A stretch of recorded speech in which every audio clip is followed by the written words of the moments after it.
Ladies and gentlemen, it is a lower qualification match, the last of the lower qualification matches that we have. In fact, the last chance to qualify to the Battlement stage for all of Acropolis number 3. And who but two Zerg players to solidify our roster. In the bottom left, we have the higher seed number 2 of the whole Gauntlet Stage C. It is Art of Turtle, the Japanese Violet Zerg, in the bottom left of Blackwater Bastion. And in the top left of that same map, we've got Grass Eater. He is, of course, our Eggshell Blue Zerg, and he's still rocking his indented name, but at least this one is actually appropriately close to that. I still would like people to actually use their tournament names. It just reduces confusion. I know that people will think, oh yeah, well, my name is Grass. No, your name is I Like to Eat Grass. And the reason why you've been removed from being able to pick your own name is because of your own antics. So, just a little bit of shade thrown immediately. Larvosk's out for both players. You'll notice AOT maybe a bit more confident here, as his SimCity is spreading the Kagura closer to his ramp over here. While this one is about much more defensive from Grass. He's got his pool coming out, and it does look to me like he'll be going for a standard opener here. And that means that we get to talk a little bit about our veto for the opening stages of this one. Here we have Art of Turtle on the left-hand side, and for whatever reason, Grass still not using his tournament ID, even in the pick ban. In the right-hand side, Brainstorm and Chick Stealer hit the deck first as far as vetoes. Of course, we are on Blackwater Bastion for our start. Then we go over to Crisis Vector and Near Impact. Those are our opening 3 matches. Of course, Kingo Valley and Mass Destruction being vetoed. Interesting choice from AOT to veto Kingo Valley. I wonder what his thought process there was, but he doesn't want to play Brainstorm. Makes sense. Okay, that means that Radium and Decapitation will be there if we need extra maps, if this is not to be a 3-0. Remember, the one of the series we had was a full 5-game set, the Night Fox versus Smarty Cakes, Smarty getting the better of Fox in that one. And then, of course, in the other side, we had AOT get 3-0'd by Doglive, which was not exactly what we expected here. And after all of that was said and done, the lower qualification ones, the previous one was the Night Fox 3-0ing Jujic.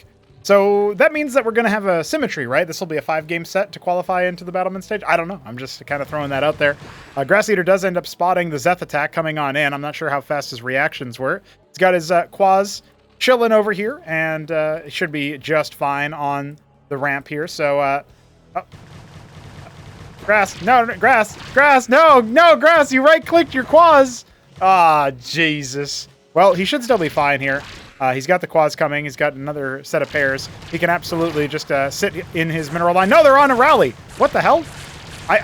Okay, well, Grass really is taking more damage than he should here, but it's still not quite critical yet. Workers can't really do much in this position as far as, the worker deaths are concerned. A Zorka Shroud getting put down before AOT has a chance to really click on that. But no gas in the tank here for Grass Eater. He's not certainly not Gas Eater, I'll tell you that much. He's not eating the gas. Trying to see if we can kill that Worker Scout. 2 Zeths dispatched to try to defend it. We've got another Larvosk on the way. And yeah, I think at this point, we're probably seeing AOT feel very happy that he was allowed up the ramp and the Quaz were tasked onto themselves. Yeah, okay. So that's the follow order, boys, ladies and gentlemen. We've seen the follow order moment. It was told to me that it was something that happened in this series. I didn't know it was the first map, but here we are. Quaz out. Zorka Shroud nearly complete. And I feel like overall, we got the patches coming in here. We've got plenty of action for AOT to take. But Grass Eater does have the tech. The Vornath Pond is what AOT went for. And he's not going for Nathrakors, so it must mean that he's going to try to use the Vorvs. I mean, he's just using them for scouting right now. It did not work out super well. There he goes. One of them getting pinched immediately. And Grass Eater going for 18 workers and just going to sort of step on the unit production. He's got the same unit production so far as his opponent, and Zorka Shroud now coming for AOT. So we will have access to even unit availabilities. Obviously no Vornath for Grass, but that's fine. Almost looks like a signature. 5 Vorvs still just checking things, making sure no expand is coming. AOT happy to take his own. 2 pairs of Nathrakors on the way. No anti-air defenses over here, but it's going to be a while before something like that can even occur anyway, so that's fine. Couple Lakes, couple Zoryus, and of course many more on the side of the Quaz. AOT might be under the pump here. This could actually be a problem. A couple of those Zeths getting stunned as they regress into Vorvs. That's why they stopped moving there for a second. The Lake is taking their sweet time to get down the ramp, though. A little bit of a Chungus moment. congestion. Ovaleth now on the way, probably to scout out for hostile action if there's any burrowed units, or of course Lake is on the way. We don't actually have the Ovaleth here for AOT, so he has no detection. His Orca Shroud finishes now. Quads are finishing as the AOT's Naths are on the way, so thankfully these quads can be pinched off. Still, it looks like it'll be 2 worker kills here for the Nath, of course. Maybe a third. No, not quite. He pulls him back. This is happening as Grass Eater is coming in to attack. We do have the Khaz'Trith, but this seems a little bit too early. Lake is going to go ahead and burrow. Khaz'Trith is there as detection, but it doesn't look like Grass Eater is going to lose that Lake after all. And this is a very decisive counter after losing all those workers in the early stages of the game. One of the Lakers have gone down, but AOT kind of stuck in his own main base. He's going to have to seed this natural, and does he have enough units coming? He actually only has quads coming. He has nothing for artillery, no detection, and no Lakers. So this looks very dire for him indeed. His Nathacors seemingly were picked apart elsewhere and probably wouldn't help too much versus all these quads anyway. The Lakers are coming in. The workers are being pulled. Oh no, the Naths are back here. But still, no detection means that he can't actually use them to deal with those Lakers, and a lot of workers have gone down. Grass taking that worker lead, taking his own expansion behind this. It's actually finished, and more Lake is burrowing. I can't believe it. AOT, after that very impressive move, taking advantage of Grass's momentary slip-up, he is down a game. The underdog reigning supreme in the opener. Not his own map pick either. Very nice. Okay, well, I wasn't expecting that. Maybe we are in for a 5-game set after all. You still got to give it to AOT as the favorite, but that was really nice. Well played from Grass. I don't think AOT is going to make the mistake of taking his sweet time to push into some kind of Lake's defense, but it's well taken, actually, that the Zorka Shroud was put down after the attack was concluded. The Zets did not see it. They went down just in time for the Shroud to be a secret. So that's something that, AOT has to think about now. Okay, I know he's going to do that. Let's see what happens in game 2. Well, we love to see a little bit of an upset, but as long as it's still, AOT coming in through, I think we're going to have quite a strong, I don't know what he's talking about there. I'm sure we're going to have quite a strong move when it comes to the bracket here. We've got plenty of big names for Cosmonarchy players, I'll tell you that much. Plus, Hit 'em Up's back practicing, so things are serious. Arda Turtle, our Japanese Violet Zerg in the bottom right of Crisis Vector. Grass Eater's map pick. Of course, the same eggshell blue color for our Garden Devourer. There you go. A little bit of flowery synonyms there for you. One of the things I'm most looking forward to in this ZVZ series is seeing how in shape Art of Turtle is. He did suffer some losses, obviously. He got 3-0'd by Dogwood, as previously mentioned, but I'm hoping that he can play himself into form. He can get a couple extra games under his belt here. I mean, he has to win the next 3 if he wants to do this as cleanly as he can. And he is going to go ahead and grab his pool after the Larvosk, just as the first game went. Still the same kind of SimCity decisions. Grass going for the more defensive layout, whereas AOT going for the more expansive layout. And we do have that scout coming out of Grass much earlier than AOT's. He's going to scout by attacking, most likely. It's one of those things that you just got to keep thinking about, right? Or I guess he's going to scout with that Drolef a little bit later than his opponent does. He just likes the later scout, which is fine. Not much cheese you can do that is going to hit super early. Obviously, you can do the 6 pool. But usually, you're all right if you don't scout. That being said, versus a 6 pool, late scout can be quite detrimental to you if you want to try to hold it. But if it's Zeths, pretty easy to deal with. If it's Quaz, you're probably dead. Sorry, that's about it. If you late scout and like the Quaz are already halfway there and they kill your scout worker and then there you go, it's kind of a wrap there. AOT is harvesting from the reservoir. I don't know what was going on there, but there he goes. All right. Very interesting. Got a bunch of Quaz out. Grass, on the other hand, going for the scouting pair of Zeths, and then a bunch of Quaz himself. He's going to go for the second Larvosk. They're both kind of doing the same thing in that respect, although it's worth noting AOT has not actually gone for his either his hatch or his second Larvosk. No Vespene, really. Getting a little bit of income now. Where is he? He's harvesting distance from... I don't know what's going on, dude. Whatever's happening there is above my pay grade. Kind of reminds me, though, of when you'd have, like, the hatch on the ramp and then the distance mining the natural gas, and that was only possible on some maps in StarCraft 1. That was a ZVZ build for a short period of time, And I'm not sure if they deliberately made the maps so that that didn't happen, but last ASL we didn't actually get any ZVZs, so we don't know if that's still a possibility that might come out later on. Just an interesting little flourish there that can sometimes happen. Overall, though, this looks like with a hatch on the high ground there by the ramp, as opposed to the hatch in the expand. Feels like a pretty even situation. Grass has a little bit more of a production advantage right now, but that's about to even out. And we do have Hydrith as the tech du jour, strategy du jour that AOT has decided to go for. I wouldn't hate some Hydras. I also wouldn't hate some Iziricors. If you go Izzy Quaz, that can be a pretty good move. And, you know, the answer to that, Izzy Quaz, well, Art of Quaz was one of his IDs. So he is indeed Quaz, I think. That's one of the ways that you can think about that. Zeth, pretty far forward for scouting. We love to see that from Grass. A little bit of map awareness. He must be feeling somewhat, you know, confident. The fact that he's managed to take the first game versus AOT. I mean, I don't think Grass pays too much attention to StarCraft 1, like amateur play in the North American space. But it's like, this is giving me shades of when you'll get like a really, I've obviously been doing all this Counter-Strike commentary lately. It's like, you know, you've got a really storied in-game leader who won a lot of majors or something, you know, not that AOT's won world championships, but you know, you got a player who's been around the block for super long and has played super high level compared to the average, you know, casual player. And then some new kid who's never heard of that guy, it just comes in and dusts them off. That's kind of what it looks like to me.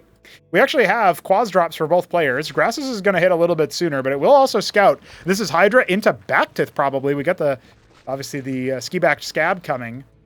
And so that's probably going to be Bactylisks. Plenty of Quaz. Lake is Zoryus, so that's the option. Of course, we do have an Ovoleth here. Oh, no, Grass has forgotten to unload his drop.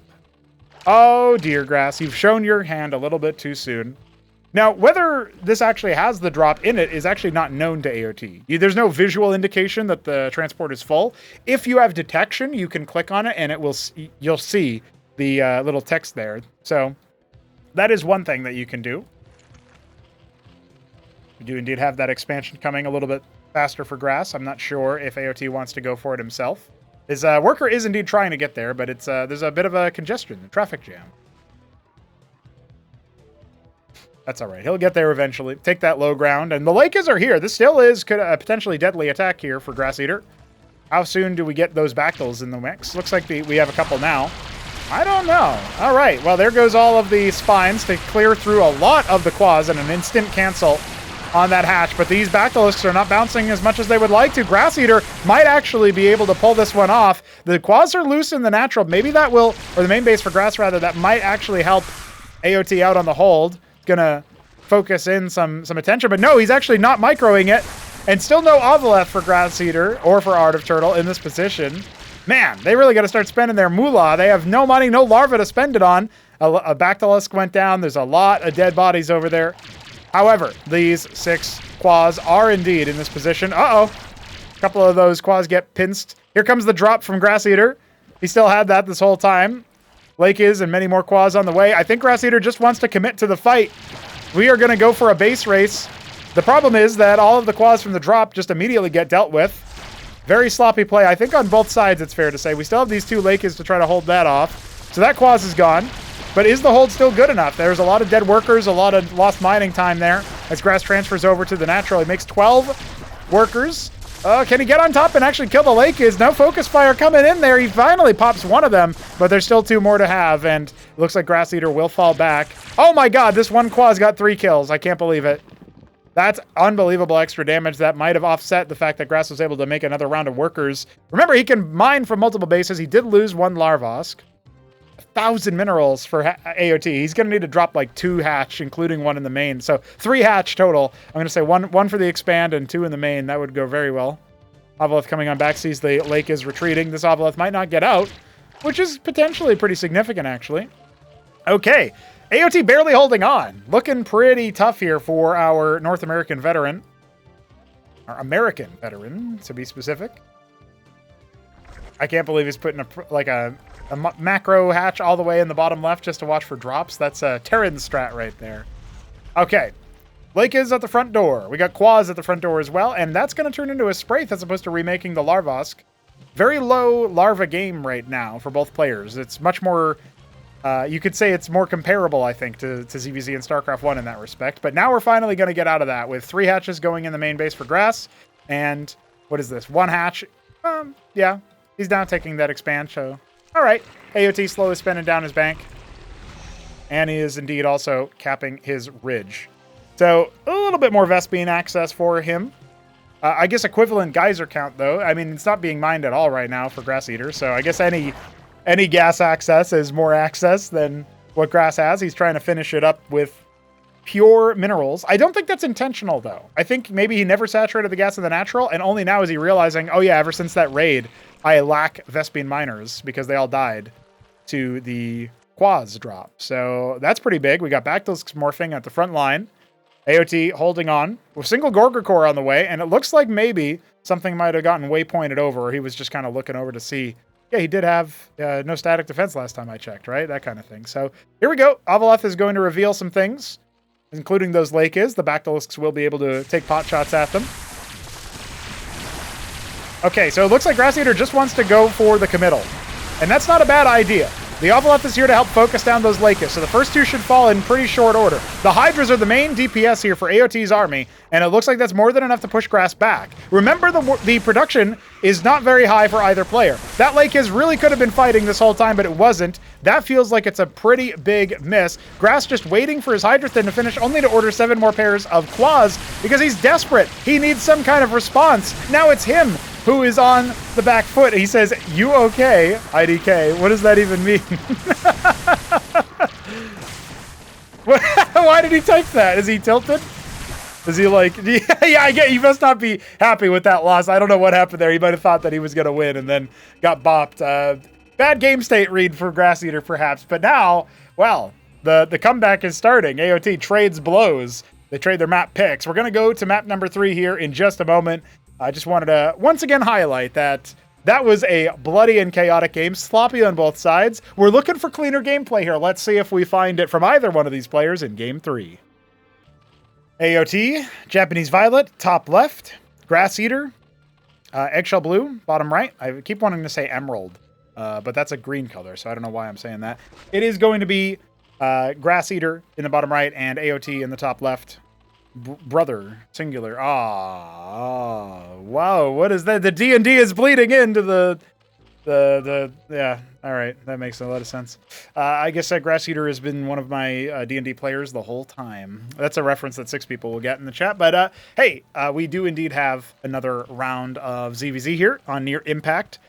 No matter what happens, we're going to get at least one more map, so I am pretty interested in what that's going to look like, actually, because Near Impact is a pretty straightforward map, and I would guess you could say Radium is as well. If the Decider ends up being invoked, Decapitation.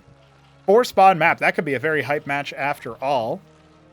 But will either of our players sort of pivot away from their build order? Are we going to see a 6-pull at any one of these matches? We certainly haven't seen it yet, so that's something that I'm kind of curious about, is I want to know who's doing what. Is there going to be any cheese? Are we going to get anything coming at us? Or is it all going to be for naught? Is it all going to be more straightforward, shall we say? I'm not sure.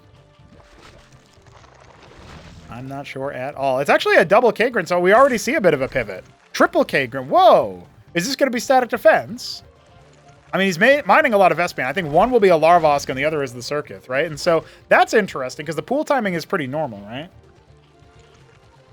So that's pretty interesting. We'll see. We'll see. I'm wondering now. Okay, that is indeed a Larvosk. He's making some Riddler Rokors. Well, this is interesting. I mean, I guess if you... So the Riddler Rokors don't have any collision with other units. So if you put them here or try to wall with them, that's not going to work. And I don't know if AOT knows about that, but absolutely they can do some DPS, slow things down, add some DPS to the Circuith. The fact that they don't collide with other units, besides themselves, of course, means that they can actually stick to units pretty well if you micro them. They move pretty quickly. And it's going to be a Hydrith first. Okay. Can Grass adapt to that? That would be one of the things that I have to wonder about. No Vespene for a new tech, no minerals for a new tech either, but right now he's just kind of scaling his production. It's going to be a little bit slower than AOT's on behalf of the favorite to win the whole series, not actually needing to make a pool anytime soon, so that's kind of neat.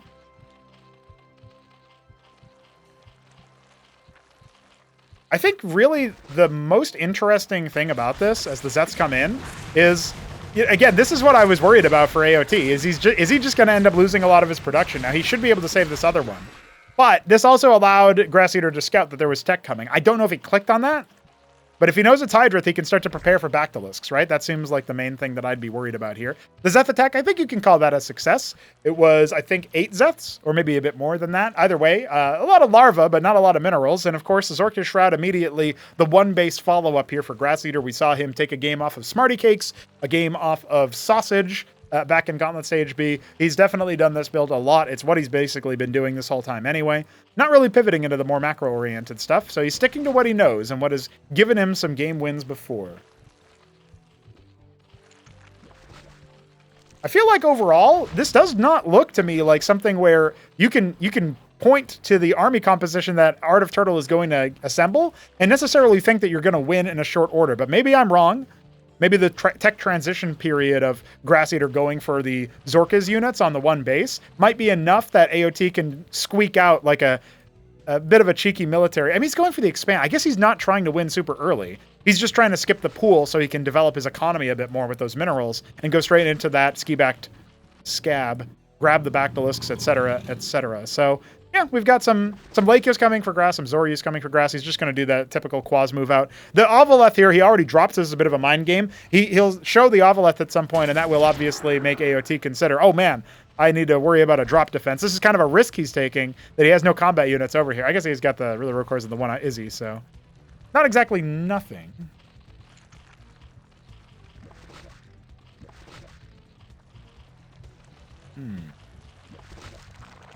I feel like overall, though, I'm not exactly thrilled with how passive Grass Eater is playing into this. It feels like when your opponent is making these kinds of cuts, you want to either develop your economy or get a big army. And the Zorka Shroud doesn't let you do either. Because you don't need the Shroud to actually take your expand. He's seeding all of the potential map control he could possibly have. And that's what's leading you with the opportunity to, in theory, take map control of yourself. Oh no, the Izzies are moving past. The Izzies are walking right on by. Let's see. I want to see how much damage they get. I guess the Circuit is going to prevent them from doing too much. But still, this is slowing down the attack timing. This is adding more time for those Hydras to hatch, causing a little bit of lost mining time as well. A little bit of light harassment.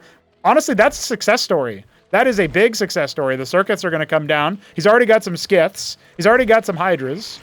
I think it was 6 started production. A lot of them are starting to finish kind of async away from each other.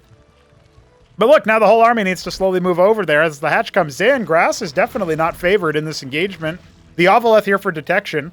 I think AOT has actually read what this play is going to be. The Skits are actually unassailable right now. There's no anti-air. He picks us a Lakios, which is a big win. Khazitra here as well for static detection, as well as, of course, its defensive measure. And this, yeah, this feels super easy now for AOT to just kind of scale on through and see what happens after that.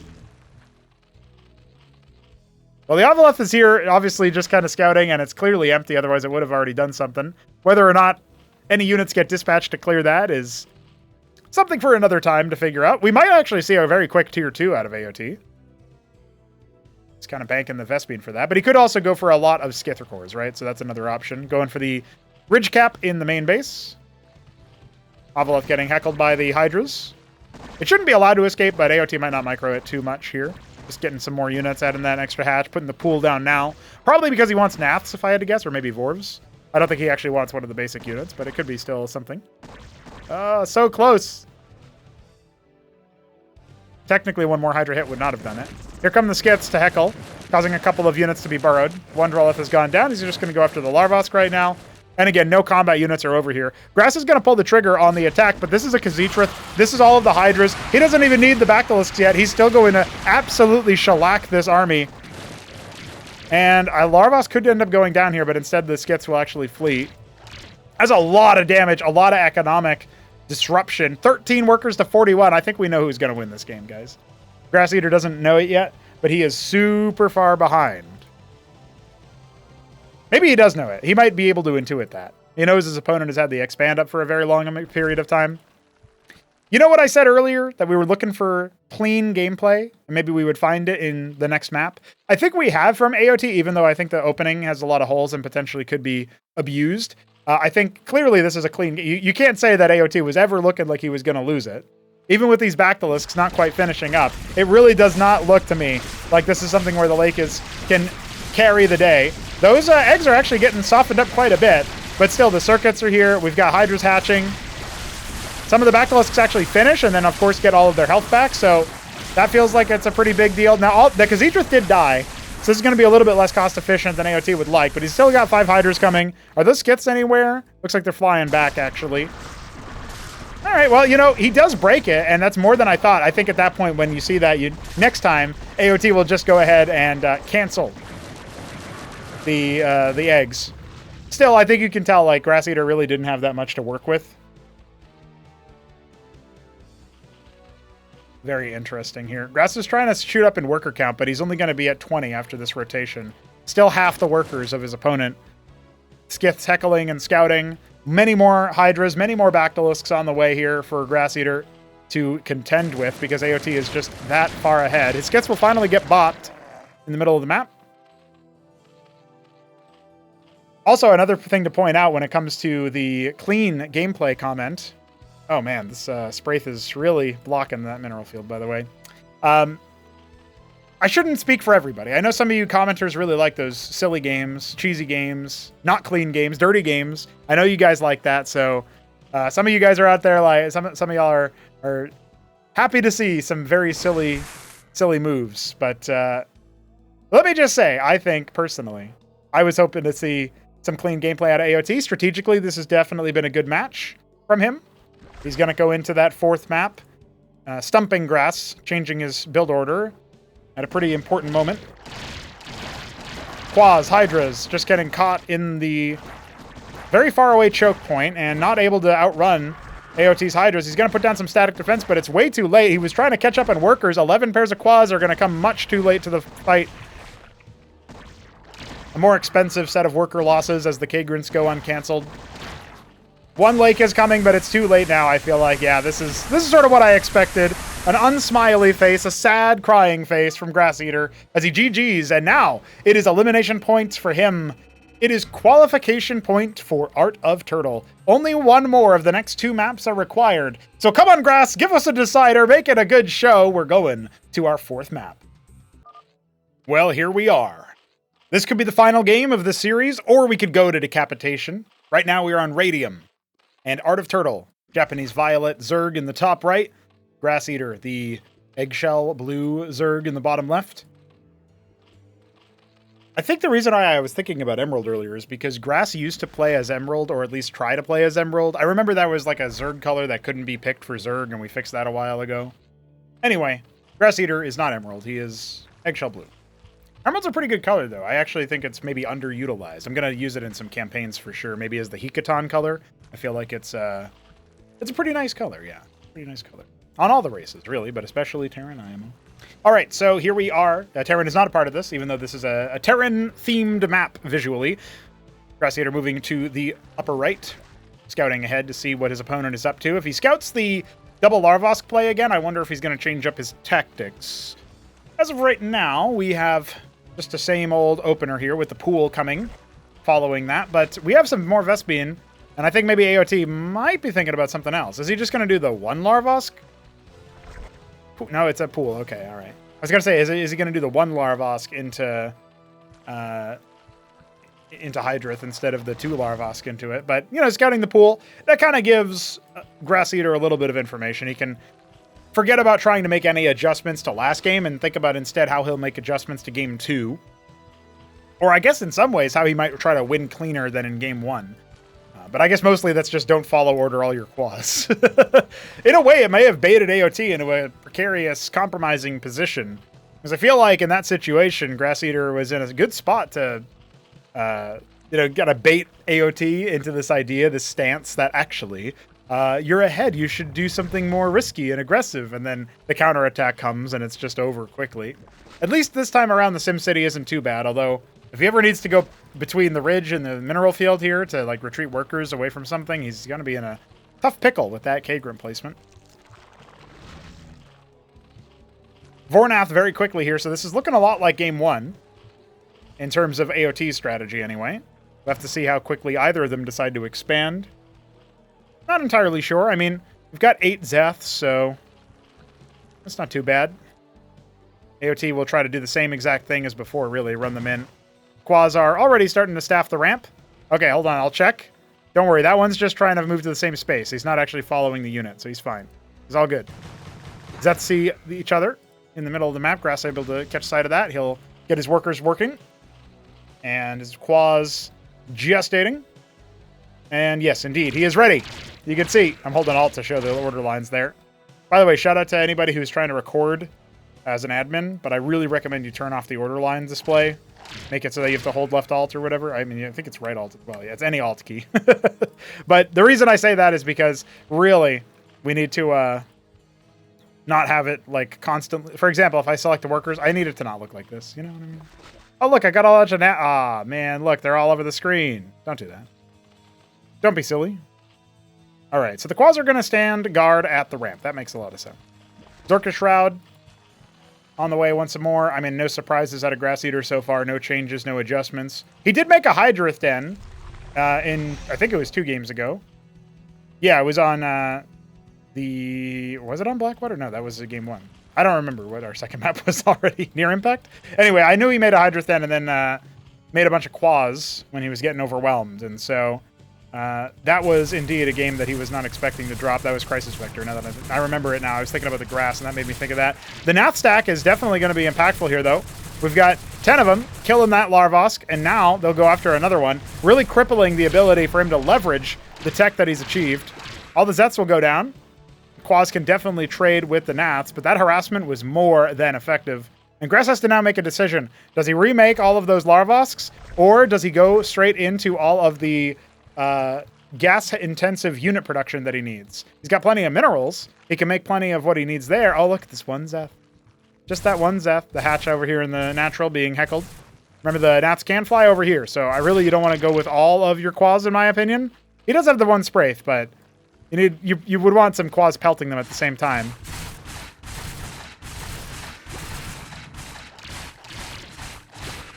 Two of them go down. Still good to kill a Droleth and cause some lost mining time. Ovaleth on the way. Oh, man, Grass has really been dead in the water, it feels like, but at least he's going to have his expand out. So the fact here is that with the expansion, it feels like he's in a pretty good spot to... Well, he's got Droleths out here kind of at random, but AOT is all right. Like, he's doing fine right now. It feels to me like Grass Eater has a lot to adjust and try to spike up in worker count as his Hydrith Den comes up. He's basically abandoning the Shroud idea. It's an expensive paperweight structure. It's not going to be leveraged right now. And of course, the Ski Backed already on the way for AOT. He loves the Bactyls. Another Nathrakor getting pelted out of the sky by all of the acid. Quasilisk doing what it can to make things happen there. The hatches are starting to spread up in the main base. So Grass Eater definitely going to be avoiding the Larvosk and instead remaking them as hatches. They're a lot tankier, a lot harder for things like Nathrakors to snipe. Zeth Drop's also very good at dealing with Larvosks. But I don't really think that there's any time soon where Grass Eater can move out of his base. He's going to need a much more formidable army than that. But he also needs to be able to hold, right? So there are some Zorius on the way. That will help out on some kind of push, especially when combined with Lakes. We have the Ovaleth still with AOT's army. Plenty more Hydras are being made. A Quas Scouts at the third base. These two Droleths have just been sitting here this whole time. I don't know how long exactly, but for a long enough time, it will definitely work out. Lake is now on the way. So this is the timer.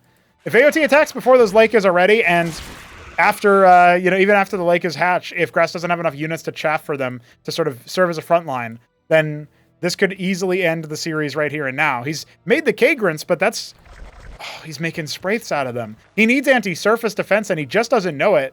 It's weird. He's been proactive enough to see the ground army move around with his combat units. He still even has a 12 o'clock scout.